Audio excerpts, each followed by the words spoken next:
नमस्कार. मी प्राध्यापिका मेधा दाते. लेख क्रमांक 23 तत्तिष्ठम दशांगुलम. 23 जानेवारी.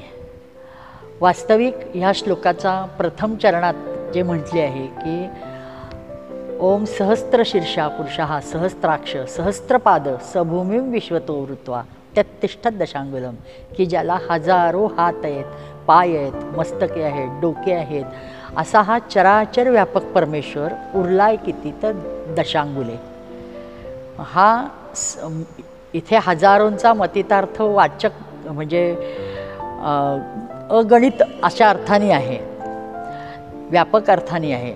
आणि 10 अंगुले 10 बोटांवर इतक्या जवळ आहे. यज्ञवेदी आपल्या जवळ असती ती 10 बोटे उरलेल्या तर परमेश्वर आहे असं सांगितलेलं आहे. आणि जो कणाकणात व्यापून राहिलेला आहे तोच परमेश्वर आपल्या 10 बोटांवर असणाऱ्या त्या यज्ञवेदीत आहे. जे किती परस्पर विरोधी वाटणारी वाक्य आहेत, पण ही शब्दशः खरी आहेत. अगदी शब्दशः ब्रह्मांडाला ज्यात सामावलेले आहे तो परमात्मा दशांगुळे उरला आहे. याचा अर्थच परमात्मा ब्रह्मांडा एवढा सीमित नाही, पण तरी तो आपल्या यज्ञवेदीत येतोय, म्हणजे त्याला आपण सीमित करू शकतोय आपल्यापुरतं. हे अतिव्याप्त असणाऱ्या परमात्म्याला अति संक्षिप्त करू शकतो आपण रोजच्या रोज आपल्या यज्ञवेदीत उपस्थित करून. ही खूप मोठी गोष्ट पुरुष सूक्तातल्या पहिल्या श्लोकात ऋग्वेदाच्या आलेली आहे. यज्ञांतरी आम्ही परमेश्वर आहेच आणि असतोच. नित्यम यज्ञे प्रतिष्ठितम ही भगवंतांनी स्वतः गीतेत वारंवार उल्लेख केलेली उक्ती आहे. म्हणजे इकडे तिकडे भटकत बसण्यापेक्षा ह्या देवाला जा, त्या देवाला जा, त्या गावाला जा, तिकडं जा, हे सगळं करण्यापेक्षा फिरायचं म्हणून फिरा.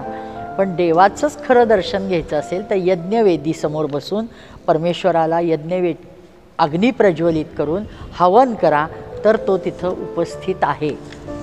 आणि हे सर्व कर्तव्य म्हणून आहुती द्यायची आहे. म्हणजे आहुतीद्वारे आपण आपोआप संपूर्ण जगताशी, अनंतकोटी ब्रह्मांडाशी, चराचर व्यापक चेतनेशी, निसर्गाशी एकरूप होऊन जाऊ. कारण हे जो सर्व व्यापक आहे तो आपल्यासमोर यज्ञवेदीत आहे. हे सर्व आपण अनुभवायचा विषय आहे. हे वेदात म्हणजे आता जसं स्वामी विवेकानंद 100 वर्षापूर्वी म्हणाले की उठा, जागे व्हा, कंबर कसून कामाला लागा, तीच म्हणायची वेळ आहे आता. भयानक प्रदूषण सर्वत्र माजलेलं आहे, म्हणून म्हणते उठा, जागे व्हा, वेदातील सत्य जाणा, पडताळून पहा आणि तत्काळ नित्ययज्ञ सुरू करा. प्रत्यक्ष भगवंत परम सद्गुरू श्री गजानन महाराजांच्या रूपाने अवतरले आहेत. हे शब्दशः खरे आहे. हा वैश्वानर पुन्हा सांगतोय की यज्ञाचा पुरस्कार करतोय, तर आपण त्याच्या मागं जायला काय हरकत आहे.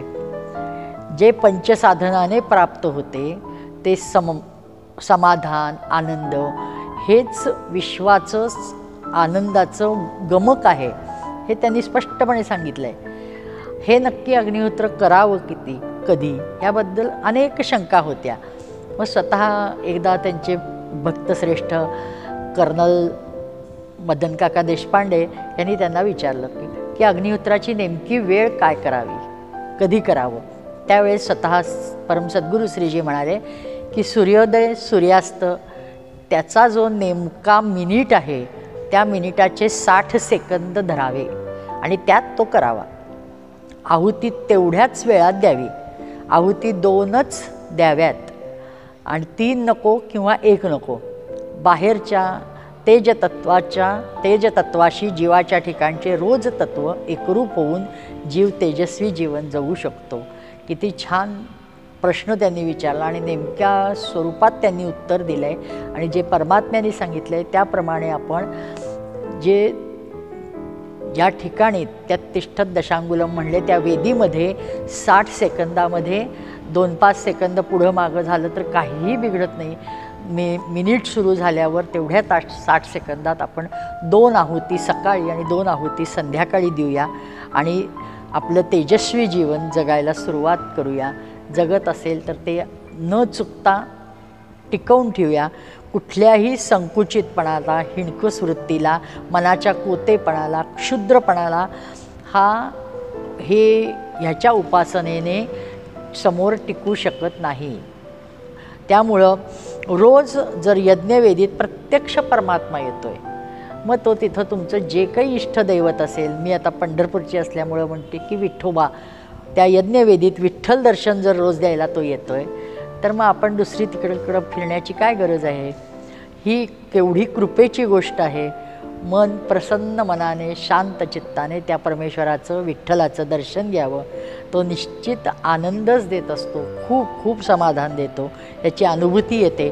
यज्ञप्रिय पांडुरंगाला आहुतीद्वारे संतुष्ट करून आपण नित्य त्याला पूजण्याचा आनंद लुटूया. धन्यवाद.